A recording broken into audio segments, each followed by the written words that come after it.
This book takes on the very popular notion that power corrupts people. More specifically, it talks about how we can create a system that attracts incorruptible or at least less corruptible people. Now, of course, the idea of corruption when it relates to power is nothing new. However, this seems to be kind of a theme that is growing in popularity or growing in awareness again lately, perhaps in part due to the advent of social media and things like increased reporting on politicians and other people in power. So when I saw this book, I thought it might be worth checking out just to get a broad sense or a broad understanding of how corruption tends to operate and how we might avoid it. Now, this book tackles 4 essential questions. Do worse people get power?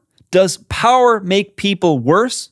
Why do we let people control us who clearly have no business being in control? And how can we ensure that incorruptible people get into power and wield it justly? Early on, the book pokes holes in the popular belief that power necessarily corrupts. In fact, it points out flaws in various studies that have supported this notion, such as the Stanford prisoner experiment, in which students were assigned to either be prisoners or prison guards, and the study pointed out that depending on which group the students were assigned to, their behavior would change dramatically. Well, this book analyzes that study and talks about some of the issues in terms of how they recruited people and other factors like that might have altered the outcome.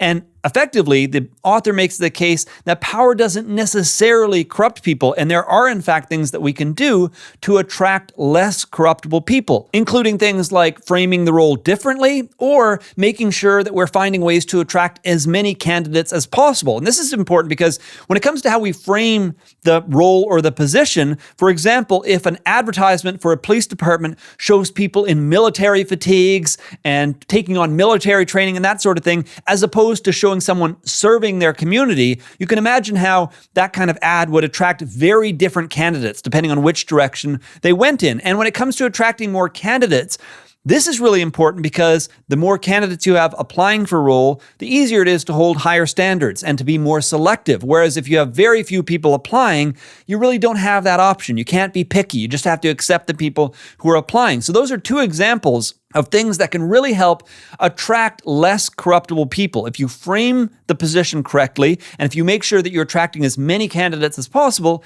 well, you're far more likely to get the right kind of people and to be able to choose the right kind of people for the position. So if, like me, you're interested in getting a better understanding of the many implications of corruption and how we can potentially attract less corruptible people, consider picking up a copy of Corruptible by Brian Klaas.